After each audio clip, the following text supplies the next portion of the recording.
Bonjour, je m'appelle Nadia, bienvenue sur notre chaîne. Il y a quelques semaines, j'ai raconté comment on a appris que nous attendions des triplés et aujourd'hui, c'est la suite. Je viens vous raconter ma grossesse et mon accouchement.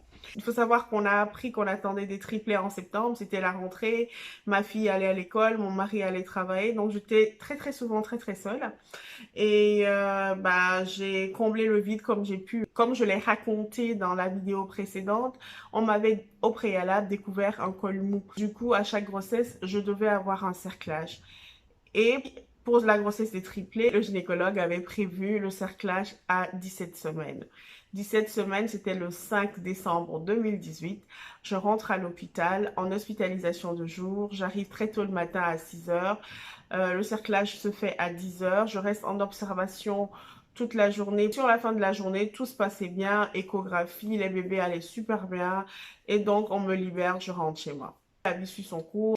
Je dois notamment faire encore plus attention à moi et à la grossesse. Puis est venu un jour où je devais laver ma fille. Ma chaudière ne fonctionnait pas. J'ai dû chauffer de l'eau. Et juste au moment où je vais prendre la bouillotte pour renverser l'eau dans un seau, la bouillotte se renverse. J'ai reçu l'eau ébouillantée sur ma cuisse. J'étais toute seule avec ma fille à la maison. Il était 21 heures. Mon mari travaille à 1 heure et demie de route de la maison, donc c'est assez loin. J'ai appelé un ami qui est très rapidement arrivé. Il m'a conduit tout de suite aux urgences. J'ai un hôpital qui est tout proche de chez moi. J'ai été brûlée au 2e degré profond. On n'a pas pu me donner d'antidouleur autre que le Dafalgan. J'ai tout simplement eu un bandage sur toute la cuisse et je suis rentrée chez moi. Ça a été très douloureux. Pendant 3 nuits, j'ai pas réussi à dormir. C'était affreux. Le reste de la grossesse s'est passé tranquillement. Je dois dire, à 32 semaines, j'étais épuisée, je n'en pouvais plus, je voulais accoucher, mais voilà, mon gynécologue m'a fait comprendre que plus je les gardais au chaud, plus ils avaient de la chance d'être bien.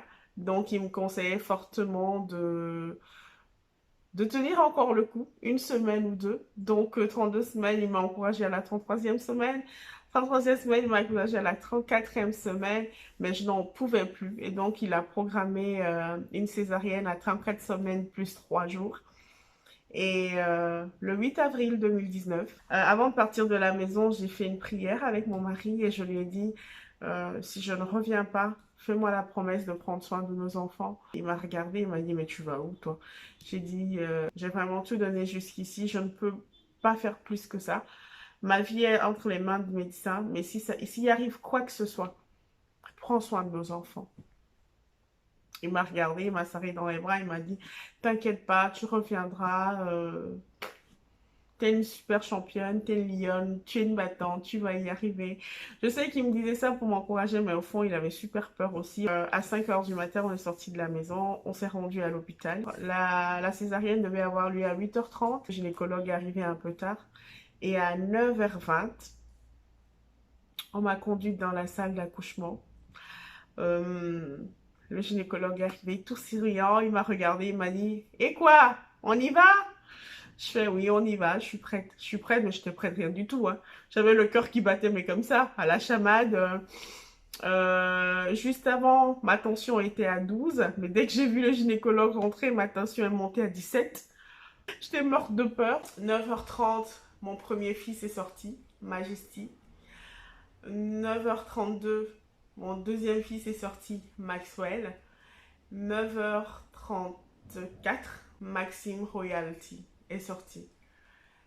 Ils sont nés à 4 minutes d'intervalle. Ça a été très vite. À 9h50, le gynécologue avait fini de refermer mon ventre. Dès qu'on les a sortis, on les a tout de suite emmenés en néonate et on les a placés en couveuse. Mon mari est parti avec eux. On m'a ramené dans ma chambre. J'y ai attendu les photos, j'en pouvais plus. Il est arrivé, il m'a montré les photos, j'étais en pleurs, je n'y croyais pas. C'était comme, c'était un miracle, bon, c'était moi mon miracle, le miracle de la vie. Et j'étais émue, bah, regardez, j'ai encore les larmes aux yeux, je suis émue à chaque fois que je raconte cette histoire. Tout de suite, quand l'anesthésie est passée, j'ai eu envie d'aller voir mes fils, mais je ne pouvais pas bouger, j'avais mal de partout le corps. C'était une douleur que je ne peux pas expliquer. J'avais jamais eu mal auparavant comme ça. Et donc, j'ai attendu jusqu'au soir et j'ai demandé à voir mes fils. Ils ont eu la gentillesse de pousser mon lit jusqu'en néonat. Je suis restée 2-3 minutes à les regarder, puis ensuite on m'a ramenée en chambre. Et ce n'est que le lendemain que j'ai pu me lever. Mon mari m'a amenée dans la chambre en fauteuil roulant. Et c'est là que j'ai pu les prendre dans mes bras. Et ça, c'est quelque chose qui n'a pas de prix.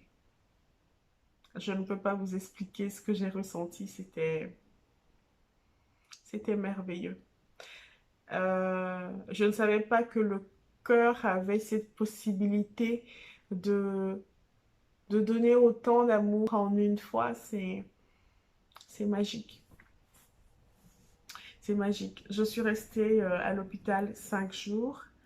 Au bout de 5 jours, je suis ressortie. J'ai laissé mes enfants à l'hôpital. Ils sont restés une semaine de plus. En gros, au total, ils ont passé, je pense, 10 jours à l'hôpital.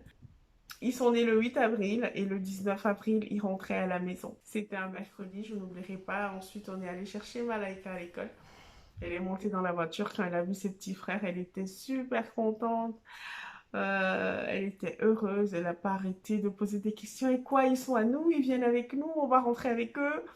On est arrivé à la maison. Elle voulait les prendre. Elle voulait les allonger. C'est une vraie petite maman, hein, Malaika.